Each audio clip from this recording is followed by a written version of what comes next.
Grasshoppers. Welcome to the Bot Signal. This is your RJ. As you know, my name is RJ Redden, and entrepreneurs hire me to burn down marketing practices that no longer work for them because most can't get traction online to save their lives. So I create messenger marketing that builds relationship and closes deals. Bottom line, I can make your marketing magical. And I'm so glad you joined me today. I've got a great topic today. Oh, hey, Tish, you're here. Hey, good to see you. I'm here to talk today about some of the different ways that brands can use messenger marketing as a personal assistant. And not just brands, but your clients.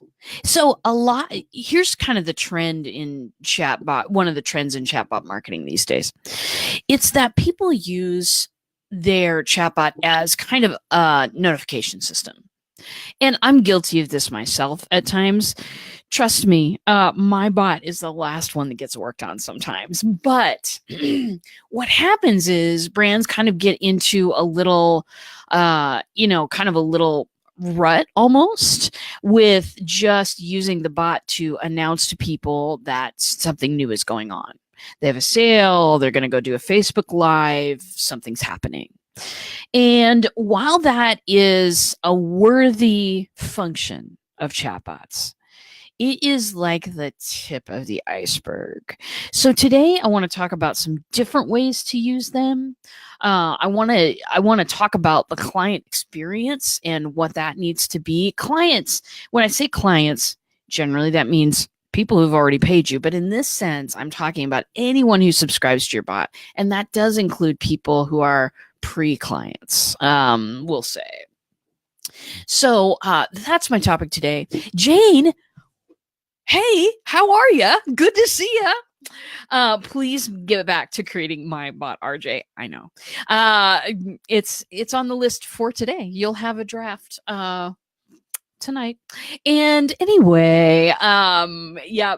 I can't wait to till your bot hits the world either, you guys. I'm creating a bot for Jane Empowers, and this bot is changing my life, and it will change yours. So, very good. So, kind of talk about giving your clients a personal assistant. Here's the deal. So we used to have landline telephones. Who remembers these days? I might remember vaguely. I heard it in a story once. But that used to be the great way to call up customer service, right? You got a problem with something, you call somebody, somebody's on the other line, they page through some stuff. We've moved from landlines to cell phones. We've moved from calls to texting, and some companies have not, moved over with us. But what if you're able to give your clients a little personal assistant? I have a client right now who's she is a technology person. She's creating a knowledge base of everything, every technical question or tool that somebody has ever asked her. She's made this entire huge Google Drive full of PDFs on all of the tools she uses and all of the tips and tricks. The tough thing is they're sitting in that Google Drive. People ask her questions every day. Why do you use Trello for organization? What website builder do I use for my website? All of these questions that she then, will answer for people. We are right now building a chat bot so that she can say, hey, if you hit up my chat bot, you'll get answers to that question, but also all of the other questions on all of the resources and tools I have. You'll have a library of knowledge at your fingertips. Get into my bot right now. And then, we've got a little URL and all that kind of stuff. I won't give you the URL because I don't want you to go in there right now because we're under construction. But think about, we've talked about on the show frequently asked questions, how to make it so that your clients can just get very quick hits of information. It's why we text, isn't it? I will tell you that when we first all started texting, I was very resistant. Why? I hate it when people don't spell out their words. It drives me insane. I'm a spell out your words Nazi. I am. And I use punctuation everywhere. I've laxed a little bit on that in recent years. So when people first started texting me, I'm like, why don't you just call me on the phone? What I found out when I finally, joined the dark side and started texting people was, I don't want to have a whole conversation with you. I don't want to have a small talk. I don't have time to get all this done right now. I need a quick hit and an easy answer, and that's why I'm texting you. That is exactly why people message you. Use Messenger for customer service these days. Once they hit it, they can't quit it. And let me tell you, it happens to me all the time. People will hit up my bot and ask questions, ask for resources, ask for tools. And having that stuff available at people's fingertips without me having to go, okay, just a second. It's so good. I'm a solopreneur, babies. I sit at this desk all day. I work. And I love to be able to do focused work. So hard when people need just a really small resource or a really small tool or tip. So want you to think about that as a way to not only get people into the bot, because you're offering them value, right? You're offering them specific, yes, come on in. You can get a 3-page PDF full of my tips and tricks on blah, blah, blah. Or, type in Trello and you'll get instructions on how to, what to do when you set up your account for the first time. Things like that. Things like that are, you know what? You don't have to move. And they make you look like a hero, don't they? Because it's an automatic response. If you've got something set up for them on the frequently asked questions, on the 10 most frequently asked questions at your desk, you look like a hero when your bot says, oh, I got just the thing for you, baby. And delivers it right there. They don't have to bother you. They've got what they need. They can move on with their lives. It's amazing. It's fantastic to set up and super accessible for your clients. Looking at the comments here, we've got some we's. That is good. I'm just going to highlight the we because that's what this show is all about. Going fast. Anyway, very good. So, and that is a goal. That may seem like a big thing, right? Like the knowledge base that my client is setting up right now. That it seems like a big goal. Want you to start with your frequently asked questions. Start with those things. Start by making a list of 10. Write out the question. When you're writing out the question, do this for me. Write out all the ways that people ask you the question. Because sometimes they use different words. This is going to be helpful later, I promise. Write out all the ways that people ask, the 10 questions and then permutations on all the ways people ask. And then write it out an answer. If you've got a resource, if you've got a PDF, if you've got a video they can watch, if you've got a link to an article, if you've got something, include that thing. And then it's just setting it up in keywords, which if you're not super familiar with that process, that's something that I teach my clients and that I teach in my class, and I would love to share it with you. It's not that hard once you know what you're doing. And just having that on your chatbot is going to make a difference to you. Other ways that you can give your clients a personal assistant. If you're a coach and people need a certain link all the time, this kind of goes back to what I was saying before with the frequently asked questions. Gosh, links to the Zoom meeting that we always have on Mondays at 2, and it's always the same link, but people always ask. That's a good one. That's a good one to put in there. Links to meetings, links to resources, and of course, reminders. Reminders of, we're getting together like we always have. Hey, have you set your meeting yet that you're supposed to set this month? reminders of stuff that people are supposed to do to keep them on track. Now, if you are if you're my age, mid 40s, we'll call it, you might think, why do we have to do this for people? Why do we have to lead them by the hand all the time?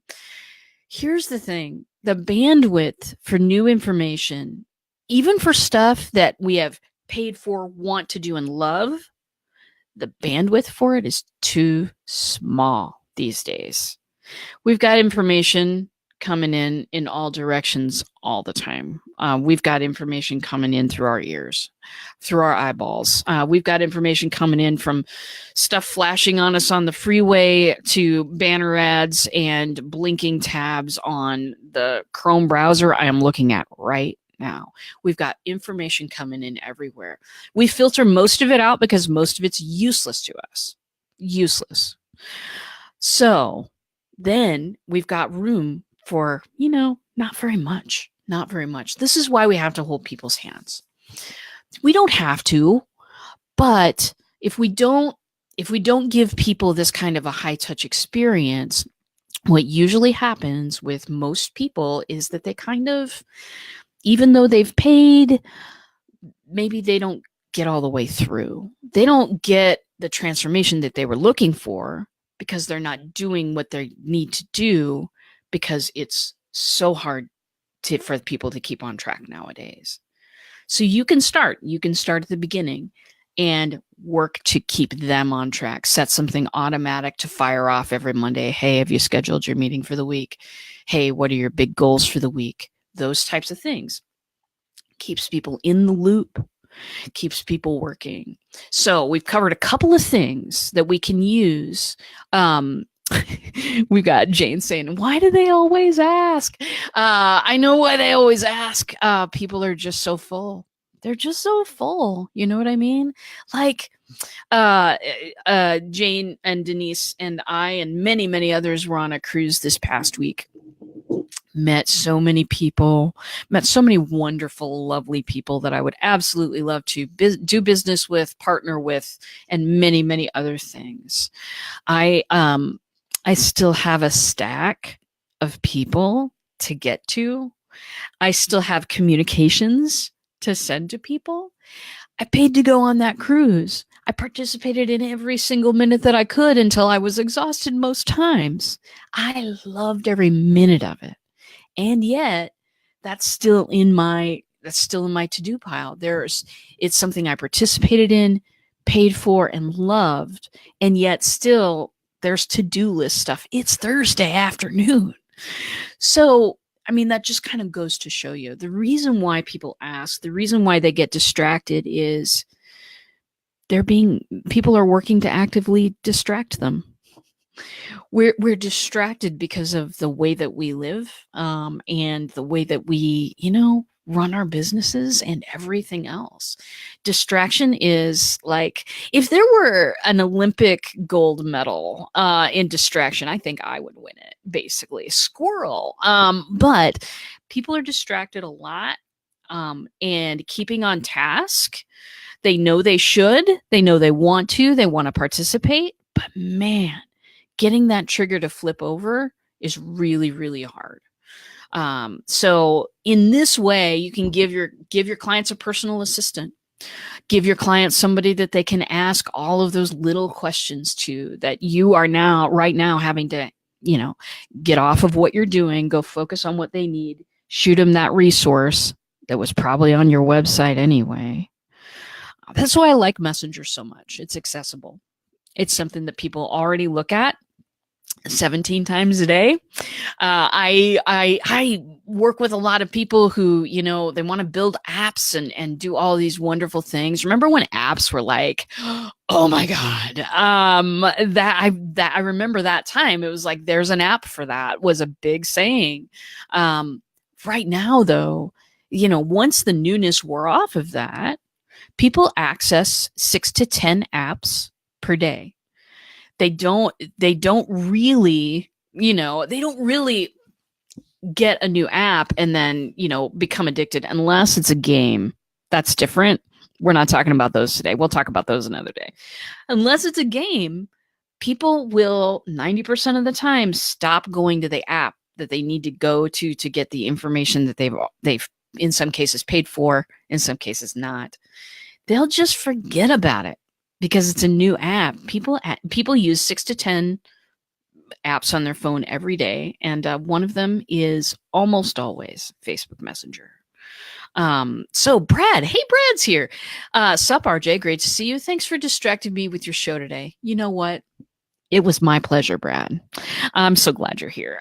Fantastic. So yes, giving your clients a personal assistant to ask questions, giving them a personal assistant to help remind them of activities that they've already signed up for and want to do, and giving them a place to just give you a quick hit and say, what was that link again?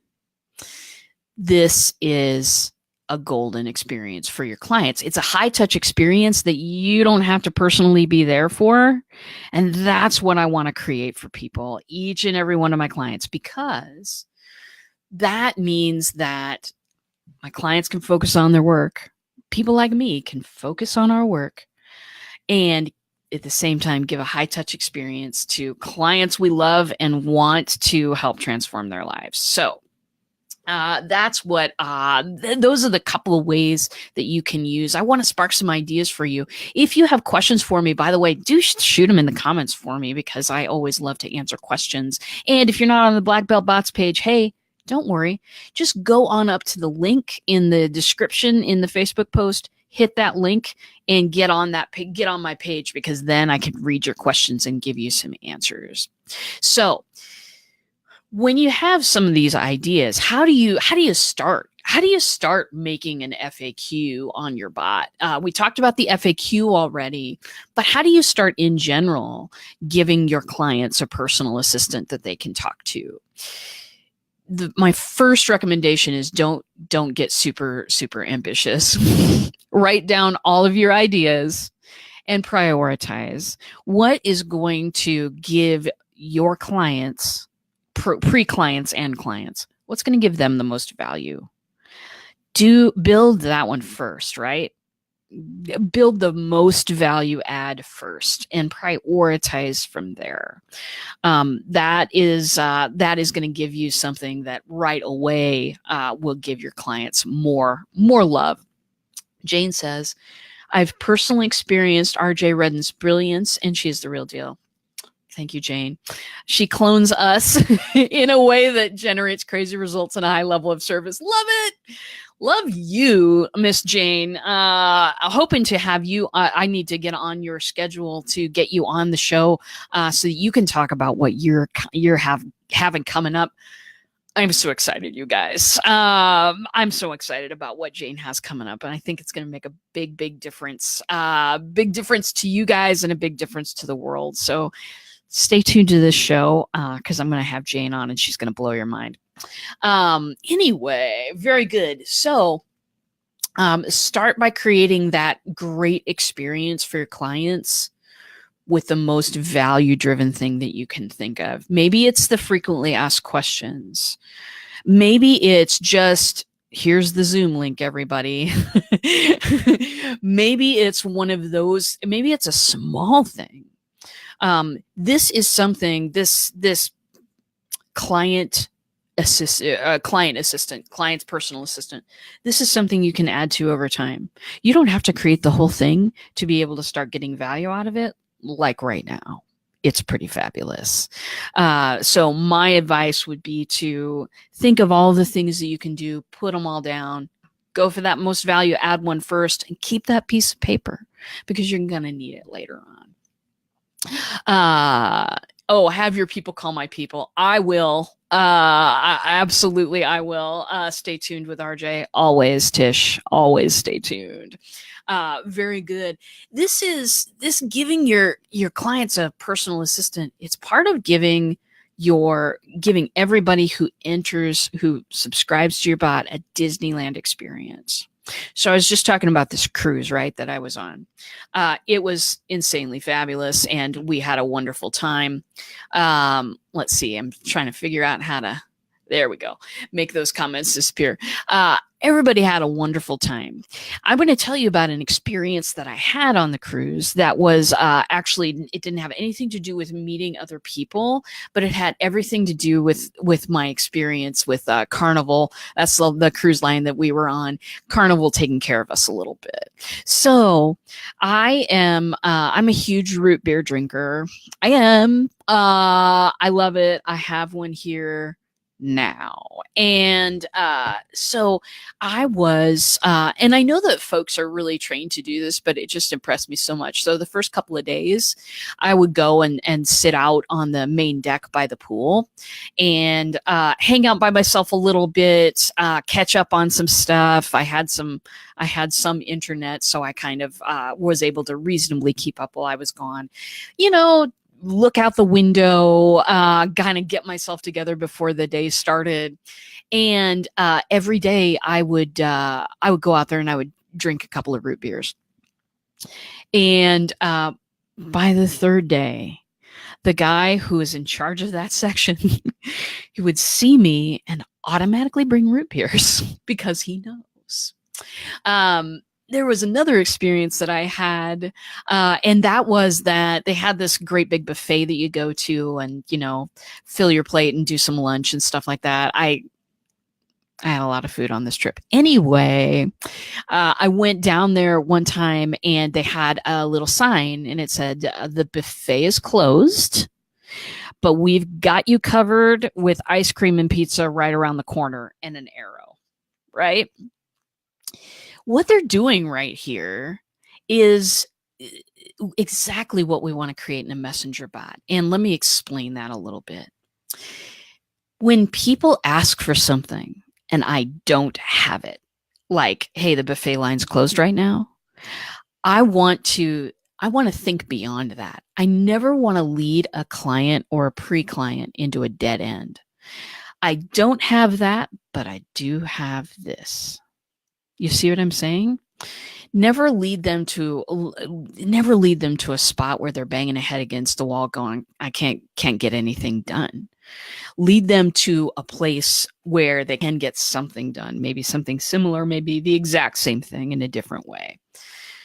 If you don't have that capability, say someone asks you a question in your chatbot that you don't have anything set up to answer because it's a question no one has ever asked you before, then having a mechanism that will call someone in the background, hey, somebody needs help, and at the same time, fire out a message to that person saying, hey, we're getting you some help.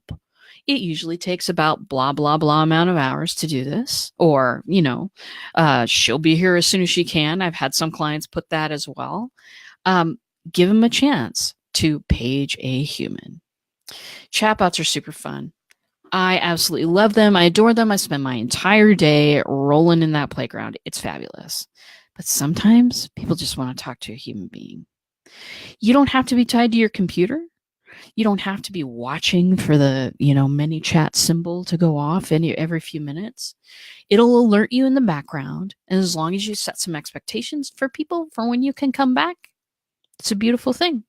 And give them something else to look at. It's like the doctor's office when they hand you a magazine. You're not super interested in that magazine. You probably wouldn't have picked one up off the newsstand, but you got nothing else to do, so why not? That's been my experience. I always want to hand people something to do while I'm getting them an answer to a question. Part of that Disneyland experience that I'm always talking about, part of leading them through an experience in your chatbot, looking out for really putting yourself in their shoes and going, okay, at what point, at this point, would my subscriber here have any questions? Would they have any problems at this point? It takes a little bit longer to write the bot, honestly. But what it does is, when people do have those questions and they get them answered before they have the question, when people have problems and you've provided solution before they've even run into the problem, people feel like this person's on the ball. That's exactly the kind of impression we want to give people. And you can do it automatically with a bot. So yeah, that's kind of that's kind of my big topic today. I was thinking about this the other day when my client mentioned to me about the knowledge base. It was like, duh.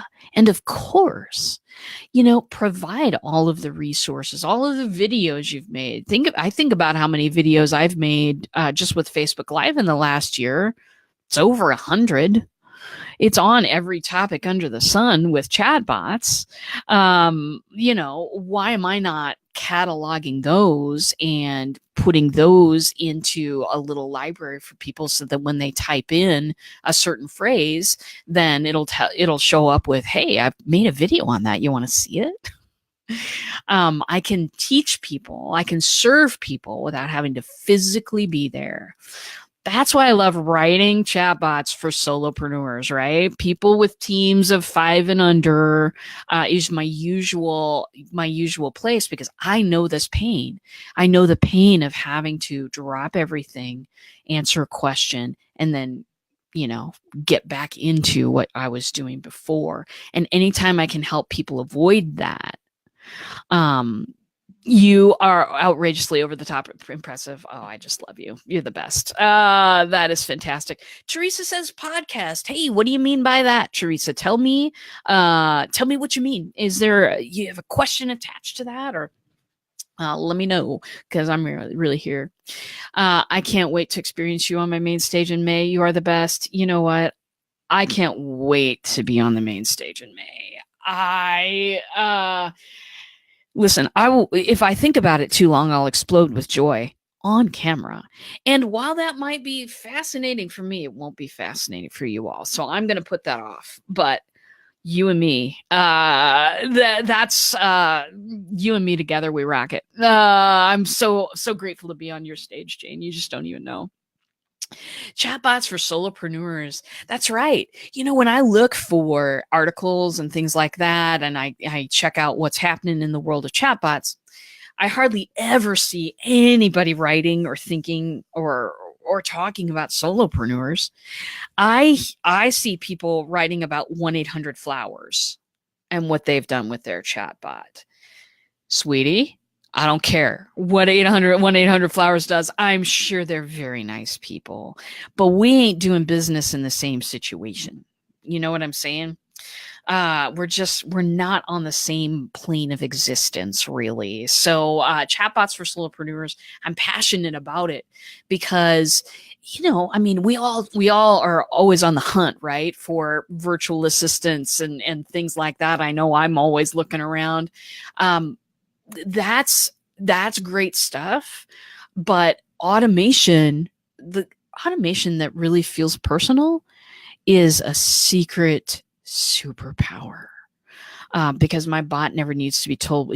My bot needs instructions one time. Spinning Dragon gets it all down one time, and I don't ever have to go back unless something wild happens somewhere. I don't ever have to go back and tell her again. I don't have to do that, and I absolutely love it. Teresa says, giving people access to the podcasts you've recorded that are connected to the questions that they're asking. Oh, Teresa, what a great idea. For myself, my podcast is a really short 5 to 10 minute, short and sweet audio. The show is twice a week. It's longer, and we get a chance to be together, and I can answer questions while we're on screen and everything like that. And it's awesome. But what I do with my podcast is I go short and sweet with it, because it also then goes to Alexa Flash Briefing, which is another topic for another day. But those podcasts might actually be better for question answering, because it's short, sweet, to the point. So great idea, Teresa. I think that's wonderful. I think that will really help people answer questions quickly. Another thing that you can do if you're really a geek, and you know that I really am, so I'm going to talk about this. One thing that you can do is also get a transcript of that podcast, especially if it's short and sweet, because then you can edit it in a matter of 20 minutes. and ask people, would they rather read or would they rather hear it? Of course, at the end of both of those, if I were to do that, if people were able to, into my bot, type a word like, or a phrase like designing your chatbot or writing for your chatbot or something like that. And if I had a podcast come up, you have a choice between listening and reading. At the end of both of those paths, at the end of the listening and the reading path, I would have a little call to action to subscribe to my podcast. Get more people listening. So that's another thing to think about is adding those calls to action in. I was talking about the client who's having me build a knowledge base. She's got all these PDFs in this Google Drive folder, filled with her brilliance, because she is, and she's also got courses available that are the advanced versions of whatever she's delivering in the PDFs. So we're prioritizing in order of, okay, which of these PDF instruction sheets, which don't need any updating, and which are connected to a call to action to sign up for her class. Obviously, and a real life example of that would be this. You type Trello into her bot. She's got a one sheet for you, some quick facts and stuff on how to get started. And then a little message that says, and hey, if you're interested in, if you get started and you get stuck, or if you're interested in joining the advanced version, here's a link to my class. Check it out. Turning every request for information into a call to action, because you're coming back and you're serving people. And when I serve people, then I don't mind saying, hey, why don't you subscribe or look at this class that I have or something else, a call to action for further contact with you, sometimes including money. Anyway, very good. Teresa says she needs to do that. There's so many things on your list, Miss Teresa. I know it. I know it. I'm so glad you got into bots. That's awesome stuff. So yeah, those are some experiences that I had on the cruise. There's some experience I've had since I've been back that I wanted to really tell you about. I want you to get thinking along those lines, because it's exactly where people are going for customer service. No longer do we want to call anyone. Why? Those stupid systems.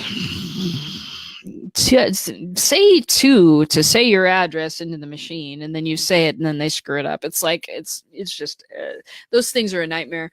They're called IVR is the technical name for those machines that say, if you'd like to talk to accounting, dial 1. If you'd like to say your problem into the phone, those are IVR. Nobody wants to call anymore because IVR. They just don't. But texting to get a resource, awesome. Using an app they're already using and completely addicted to, awesome. Immediate, you look like a hero response, awesome. And not having to drop everything that you're doing to go answer that question and grab a resource, quadruple awesome. Teresa says, I have way too many things I need to do. I know. And I'm the source of your pain. I realize that, Teresa. But I love you, and I'm glad that we're hanging out. Very good. I love the bot too. It is the best thing ever. So, darlings, coming up in the next few weeks, met a lot of people on the boat. Saw a lot of people on the boat that I know already. And I'm going to be having some guests in. We're going to talk about different things. I invite people in that I think will make a real difference to all of you. And that I think answer a need. And I know that some of you want to be or are already speaking on stages. Jane will come in. I'll get with her people, I promise. Jane will come in this next couple of weeks and give us some love. That'll be a blast. That is always a blast of a show, people. I've got a few other people coming in. if so, do stay tuned. We're always going to talk about chatbots. That's always going to be our main thing. But I've just met some people that I think that you'll be impressed with, and that can help you with a few things if you want. So, so that's coming. We're going to be talking about Facebook ads here coming up because a friend of mine and I are doing some experiments, and that's going to be awesome. Going to have a couple of new pieces of chatbot building software to talk to you about too. These are technically, they're a little bit different than ManyChat. I've always loved ManyChat for their features, and I've always hated their customer service. So I have been looking around at a few different products. So I'm going to talk about that and the strengths and weaknesses of those as well. So that's coming up. And I think the cool thing about all of these, I've been doing experiments. The cool thing about all these different pieces of software is this: when they work together in a way that I can leave my ManyChat set up as it is and set up another chatbot building platform for another purpose and not have the two conflict. So expanding is beautiful. Expanding our horizons is beautiful, and we're going to be doing just that within the next few weeks here. Ed Weinberg, how are you? I hope that your live shows are going well. Ed and I got together right before I went on the cruise. So glad you're here, Ed. Hope you're getting some value out of this. So that's what's coming up. More about my bots, more than you ever dreamed about, more than most people can handle. But I'm glad that you stopped by. Hey, if you never want to miss another bot signal, I don't want you to miss one either. So I set up a little thing. Type live in the comments right now, and you'll get on the reminders for this show. So I'll send you a little thing every Tuesday and Thursday saying, "Hey, going online, you want to come?" And so you'll never miss another bot signal if you don't want to. Just type live in the comments. And that is all I've got for today. Thanks for hanging out with me. Thanks for helping me talk about this this giving your subscribers a personal assistant, because it can add a whole lot of value to what you're giving people and add a high touch experience without you having to move a muscle once it's all set up. So thanks again, darlings. I will be back next Tuesday. We're going to be talking about bots again. You know it. And until then, my friends, I will see you in a bot.